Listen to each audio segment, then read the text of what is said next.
গভীর ষড়যন্ত্রের মাধ্যমে অল বিশ্বের এক তুখোড় নেতা সাদ্দাম হোসেনকে তারা ফাঁসির কাস্টে ঝুলাইছে। ঝুলাই নাই? ঝুলাইছে। গাদ্দাফিকে ষড়যন্ত্র করে ওপেনলি শুট করে গোটা বিশ্ব থেকে বিদায় করে দেওয়া হয়েছে। এরপরে যত মুসলিম নেতা এসেছে, যারা গোটা বিশ্বে যাদের অহংকারে কেঁপে ওঠে, তাদেরকে একেবারে ষড়যন্ত্রের কবলে ফেলে কাউকে ফাঁসি দেওয়া হয়েছে, কাউকে হত্যা করা হয়েছে, কাউকে শুট করা হয়েছে। বাংলাদেশে ফাঁসির নামে, ফাঁসির মঞ্চ বানায়া ফাঁসির নামে তাদেরকে, বিচারের নামে তাদেরকে জুডিশিয়াল ক্লিন করা হয়েছে, তাদেরকে হত্যা করা হয়েছে, বিচারের নামে হত্যা করা হয়েছে। এই যে ষড়যন্ত্র, এই ষড়যন্ত্র আজকে তো আপনি বুঝতে পারতেছেন না, আজকে আপনি এখনো এক হতে পারতেছেন না। গোটা মুসলিম বিশ্বের মুসলমান এখনো একই জিনিস এটা বুঝতেছে না, এক যে হবে এই চিন্তাও মাথায় আনতেছে না। দেখেন, আজকে ওরা প্রথমে টার্গেট নিয়েছে ফিলিস্তিন, এরপরে টার্গেট নিয়েছে অন্য অন্য দেশ, শুরু করতে করতে ইরান পর্যন্ত চলে এসেছে। আপনি মনে করেন না যে আপনাকে খুব ছাড় দিবে তারা? গোটা বিশ্বের ইয়াহুদিরা এক, গোটা বিশ্বের খ্রিস্টানরা এক, গোটা বিশ্বের বৌদ্ধবাদরা এক। তারা সর্বহস্ত যে গোটা বিশ্ব থেকে মুসলমান শেষ করতে হবে, গোটা বিশ্বের মুসলমান শেষ করবে, তারা সিদ্ধান্ত নিয়েছে। পাকিস্তানে যদিও বা একজন নেতা দাঁড়ায় গেল, তারে ষড়যন্ত্র করে কৌশল করে তাকে জেল হাজতে দিয়া তাকে আটক করা হয়েছে। ইসলামের পক্ষে তিনি বলতেন। এই জাতিসংঘে ইমরান খান গিয়া প্রথম সূরা ফাতিহার আয়াত পাঠ করছে, ইয়াকা না'বুদু ওয়া ইয়াকা নাস্তাঈন, আমরা রবের গোলামি করি আর রবের সাহায্য চাই। এই কথা বলে তিনি বক্তব্য স্টার্ট করছেন। আপনারা নেটে শোনেন নাই? নেটে আছে, সার্চ দিলে পাবেন। অথচ তাকেও শেষ করা হয়েছে। এখন মুসলিমদের কাছে আমরা এই মুহূর্তে এসে একটা তথ্য দিই আপনাদের। আমি বেশ কিছুদিন ধরে, প্রায় বিগত সপ্তাহ কি 10 দিন বা তার থেকেও বেশি, আমি হরহামেশাই শুনতেছি, অনেকেই বলতেছে সৌদি আরব দোষ করছে। বলে না এই কথাটা, যে সৌদি আরব জড়িত আছে, সৌদি আরব যুদ্ধ করতেছে না কেন, সৌদি আরব কিছু বলতেছে না কেন, এটা আপনি বলতেছেন, তাই না? আচ্ছা, আপনি কি বলতেছেন সেটা আপনি বলেন। সৌদি আরবের কথা বাদ দেন, আল্লাহ তো সৌদি আরব সম্পর্কে আপনার কাছে কোনো প্রশ্ন করবে না, কোনো জিজ্ঞাসাও করবে না। কবরে যান মার রব্বুকা, আপনার কাছে জিজ্ঞাসা করবে শুধু আপনার ছেলে সম্পর্কে জিজ্ঞাসা নাই, মেয়ে সম্পর্কে জিজ্ঞাসা নাই, আপনার পরিবার সম্পর্কে কোনো জিজ্ঞাসা নাই। জিজ্ঞাসা শুধু মার রব্বুকা, তোমার রবকে, তোমার রবকে তুমি সেটা বলো। ছেলে মেয়ের কথা বাদ দাও, তোমার কথা বলো। মানদিনুকা, তোমার ধর্ম কি সেটা বলো। মান নবীকা, তোমার নবীকে সেই নাম বলো। এটা কবরে আছে। কবরে কোনো সৌদি আরব সম্পর্কে প্রশ্ন নেই যে সৌদি আরবের সম্পর্কে তোমার মতামত কি। এরপরে এই জাতীয় কোনো প্রশ্ন কবরে নাই, হাসরে নাই, মিজানে নাই, পুলসিরাতে নাই, কোনো জায়গাতে নাই, কোনো স্টেশনে নাই। তা আছে তো আপনার ব্যক্তিগত প্রশ্ন। এবার আপনি ব্যক্তিগত প্রশ্নের কথা বলেন যে আপনি কি করছেন। সৌদি আরবরে তো মুনাফিক বলতেছেন, খারাপ বলতেছেন, সব কিছু মেনে নিলাম। আচ্ছা, আপনি কি করতেছেন আপনার জায়গা থেকে সেটা বলেন।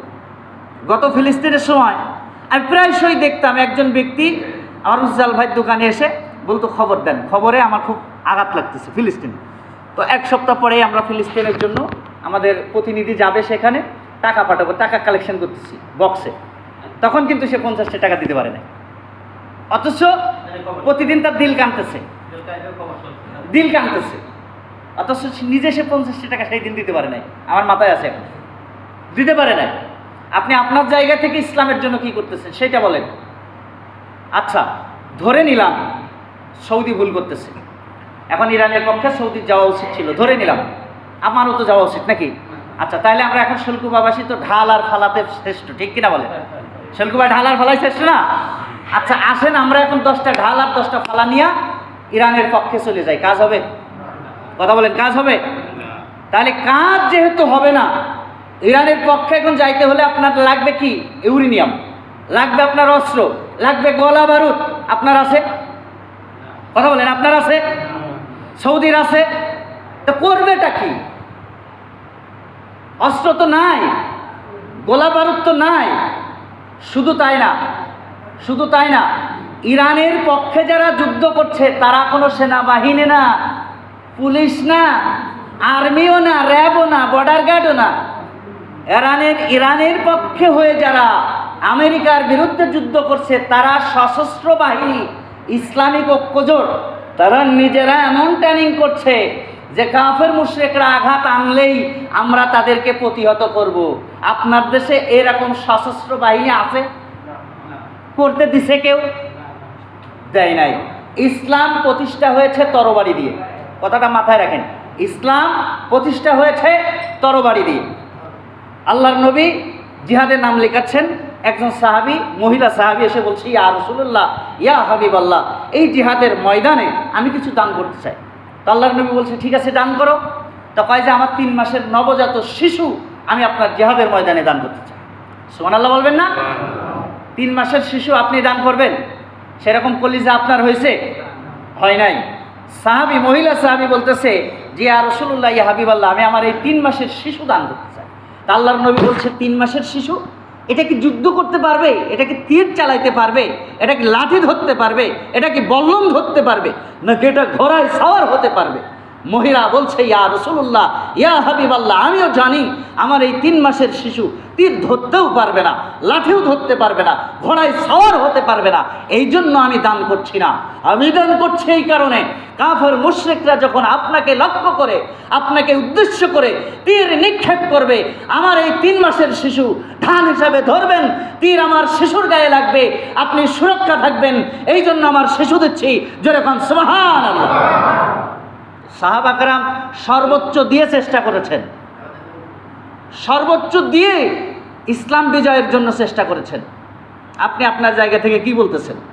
আমি মেসেজ দিচ্ছি ইরানকে, আমি গোটা বিশ্বের মুসলমানদেরকে মেসেজ দিচ্ছি, যদি ইরানের এই যুদ্ধ করতে যা তেলের দাম 10,000 টাকা কেজিও হয়, তেল বাদ দিয়া খাবো, মোটরসাইকেল বন্ধ করে দিব, সমস্যা নেই। কিন্তু একাধারে ইরান যেন 6 মাস একটানা এরকম বোমা ব্লাস্ট করেই যায়, করেই যায়, করেই যায়। ঠিক কিনা বলেন?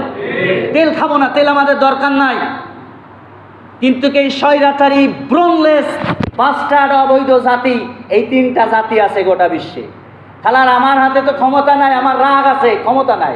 যদি থাকতো তাহলে মরলে মরলাম, মরলে মরলাম। আমি এক জায়গায় এক বক্তব্যে, ইফতার মাহফিলের এক বক্তব্যে বলেছি, আপনারা টাকা গুছায় আমারে পাঠাই দেন আমেরিকায়, পাগল টাগল সেজে ওখানে থাকি, তারপরে ওইটারে কি করি দেখেন।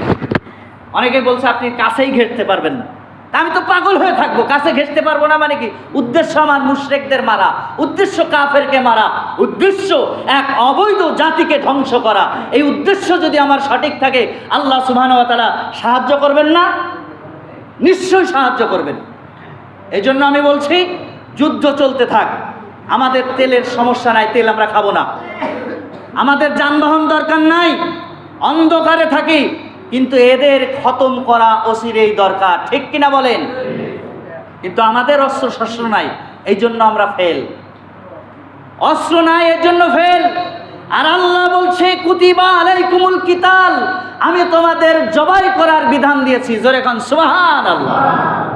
সাহাবা কেরামকে বলছেন, আল্লাহর নবীকে বলছেন, আল্লাহ সুবহানাহু ওয়া তাআলা বলছেন, সূরা বাকারা 216 নম্বর আয়াত, কুতিবা আলাইকুমুল কিতাল, আমি তোমাদের জবাইয়ের বিধান দিয়েছি। কারণ ওই মুশরিকদের জবাই না করলে ওরা তো জাত হবে না। জাত হবে? আল্লাহর নবীর ময়দানে, আল্লাহর নবীর সামনে বসে আছে এক সাহাবী। সাহাবীর বাপ ওই মুহূর্তে আবার চলে আসছে, এসে বলছে যে কালকে জিহাদের ময়দানে আমার ছেলে আমার সামনে বারবার আসতেছিল। মানে সাহাবী যুদ্ধ করছে মুমিনদের পক্ষে, আর সাহাবীর বাপ যুদ্ধ করছে কাফেরদের পক্ষে। কিন্তু পরবর্তী দিনে আল্লাহর নবীর কাছে বলতেছে, ছেলেও আছে, বাপ বলতেছে যে আমার ছেলে কালকে যুদ্ধের ময়দানে কয়েকবার আমার সামনে আসছে, আমি ছেলে বলে কিছু বলি নাই।